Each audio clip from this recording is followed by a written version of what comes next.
Hello, welcome back to Signs and Wonders. I'm Theolyn, and today I want to address the issue of whether women can save the world.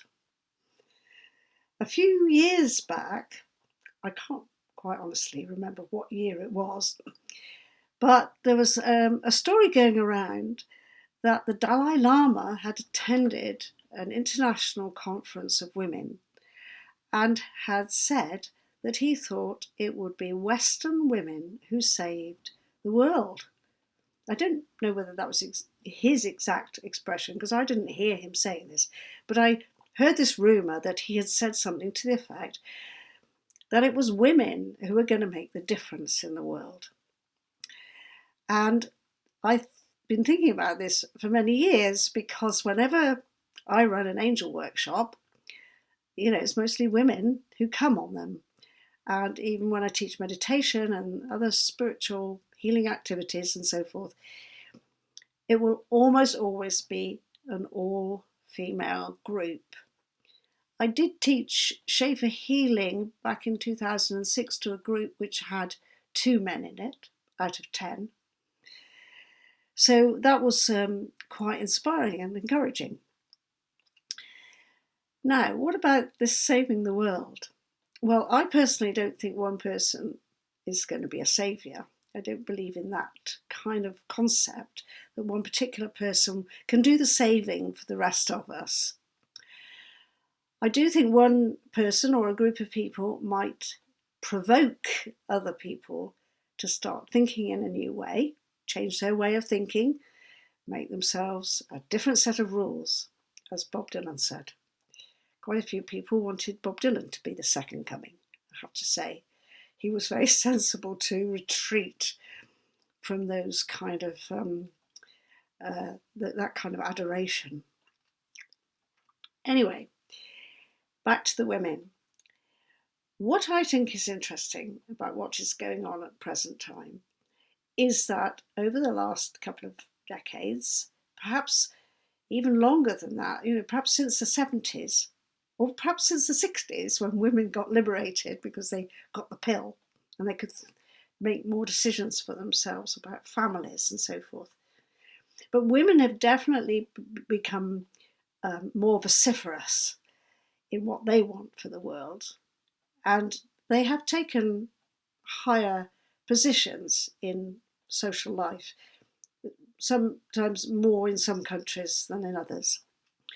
And certainly they have been the driving force behind a lot of developments in alternative or complementary therapies. Many people who've learned Reiki healing, for example, will be women, but there were plenty of men learning Reiki as well, I understand. So there's been a movement for quite a long time that's been spearheaded mostly by women to bring new ways of nurturing and healing people into the world. And I think that's made a difference. We can't measure it in a scientific way, but we can get a general feeling of it. And that's come from women taking up more power over their lives, more power economically and in the workplace. But of course, there are still huge numbers of women who do work which is sometimes even unrecognised and not paid for. But one of the things that we could really seriously look at is this balance between the way the world works from a feminine perspective and the way the world works from a masculine perspective. So if we think of those in terms of yin and yang, then the yang energy, which is associated with the male of the species, is forceful, dynamic, go-getting, creatively pushy, you could say, out for what it can get, full of new ideas and wants challenges. The feminine, or yin, if it's associated with the female, it doesn't have to be a female to be yin. A person doesn't have to be a woman in order to present yin qualities to the world, but we do associate yin with feminine, and we associate it with the receptive. That would be the Chinese word for it in I Ching, and masculine with creative. So what is a kind of balance between the two? And clearly our culture for many, many generations has been out of balance. It's all been on the yang side, and the yin side hasn't had much of a look in. And to bring things into balance, somehow we're going to have to get the shift between the two. And maybe that's what the Dalai Lama is talking about. He's talking about, he particularly said Western women, apparently. He's talking about women taking up the mantle of being perhaps more involved. Now they've got the freedom to choose to do that and be less passive. And perhaps the men learn to do a bit of baking of the bread and perhaps allow themselves to be more involved in family life and not just going off, charging off on their crusades or whatever they wanted to do in the past centuries. So it's bringing the two back into balance. That's what will save the world, not one sex or the other sex. And it could well be that trying to find that balance, Mother Nature presents us with issues around gender identification and the whole thing about, children being born who say, I don't want to be a girl or I don't want to be a boy. And that may be to do with some innate feeling that they've got that one doesn't need to be classified like that in order to be a full human being. So let us think about this balance, this marriage.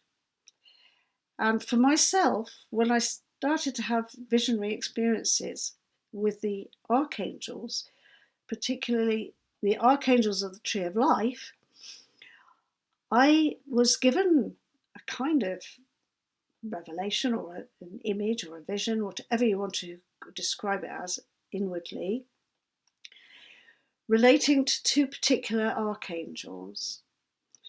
Now, the Tree of Life, if you know it well, then you can follow what I'm going to say about it. If you don't know it well, you can go to my website and look under the shop, look under books, look under the angel script, and there's a lot of stuff there about all the different archangels, and there's a long article. You scroll down to the bottom of it and you'll see the Tree of Life with the archangels on it. Click the button and it'll come up as a big picture, big image. And you will see at the bottom of the Tree of Life, I've put my two visionary archangels. One of them was Sandalphon. And Sandalphon was the first archangel that ever came into my consciousness when I was meditating. This was in 1982. And I'd never seen an angel in my visionary field before, not of this kind.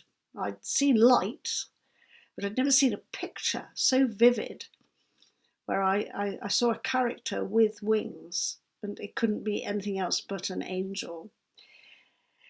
So I saw this character. I didn't have a name until later when I found a book that led me to the name and it became really clear who it was. And he was called Sandalphon, and he was at the foot of the Tree of Life. That's what I discovered in the book that led me to him. So Sandalphon, whose name actually is not like the others Hebrew, the other archangels all have Hebrew names. This is a Greek name. And it sounds to me like, phon means sound. So the sound, phon, of sound of sandals, treading softly on the earth, treading softly on the planet. So it's quite clear that he's associated with the earth according to the vision that I had. And the earth, the kingdom, is at the bottom of the Tree of Life. At the top of the Tree of Life, do go and have a look at the picture. At the top of the tree of life is the Metatron. And the Metatron has a consort, a feminine consort called the Shekinah. And when the Shekinah reveals herself in the kingdom, she's hidden at present time, right? So she has to be revealed. But when she reveals herself in the kingdom, then she becomes the consort for Sandalphon. After all, Sandalphon is called the twin brother. Excuse me, I'm so excited about it. Twin brother of Metatron. So Metatron is the most amazingly powerful character. And Sandalphon is his twin brother. So they reflect each other. The one at the top of the tree, the one at the bottom. So thy kingdom come, so the crown comes to earth. That is the imagery, that is the metaphor for the transformation of heavenly wisdom, heavenly power into earthly change, the change that brings about the kingdom, so that everything reflects each other in a positive way. Whereas at the moment, there's a disconnect. And if you look at traditional diagrams of the tree of life, that's as the ones that I first came across when I started this adventure all those years ago, nearly 40 years, I suppose, 1982, well, 38 maybe. So if you look at the classical version of the archangels in the tree of life, you only get one archangel at the bottom. You just get Sandalphon. And while I was meditating on this, I was given something special. When the Shekinah reveals herself, then Sandalphon will get his consort, just like Metatron has got one. Metatron and the Shekinah, the king and queen of heaven. Sandalphon and his consort will be king and queen on earth. And who might that be? Well, it came to me like one of those inspirations that just come. Who was missing off that tree when I worked through the other archangels who were there? Everybody you can think of, like Michael, Raphael, Zadkiel, Samael, Haniel. And who was missing? Well, there are 4 famous archangels who are often named as a group. Gabriel, Michael, Raphael, Uriel. And Uriel was not on that tree. And Uriel's name means light of God. You will quite often find Uriel's name spelled just with a U. And if you look at the wisdom cards that I created, the angel script cards that go with the channeling that came through, you will see that I spell Uriel with an AU. And I just felt that was more of a feminine way of spelling it. Don't forget, the names are originally in Hebrew. So when we write it in English, we're having to make up how we would spell it. And Or is Hebrew for light. And if you want to translate that into English, you could spell it O-R. You could spell it U-R. You could spell it A-U-R, Uriel. Whichever way you spell it, it still means light of God. And she presented herself as a very feminine and mother archetype. So the Shekinah descends, reveals herself in the kingdom as a consort for Sandalphon. And that is the marriage of the feminine and the masculine. That is the marriage of the yin and the yang. That is what we're working towards. That's what we're hoping for. That's what we're desiring. And there's something innate in us that can bring that about in some way. it's not that one will just become like the other, and there'll be no difference. It will be that one balances the other, complements each other, instead of competing with each other. So the yin and the yang are harmonized in that way. And then we work beautifully with the light and the dark sides of creation. And don't forget that in this context, dark does not mean bad. It just means when the light fades and then the light comes up, and the light goes down and the dark comes up. That is the balance of yin and yang all the time. And it could be so harmonious instead of just full of angst and anxiety all the time. So do go to the website, do have a look at what I've written about the angel script and how it came to me and how all those archangels revealed themselves in my meditations and how I did the channeling. And you can see all the images of the archangels there. Click on each one and they get enlarged. And see which one's called to you. Meditate with them. Meditate. Never stop meditating. Never stop asking. Never stop seeking. Many, many blessings. Goodbye for now.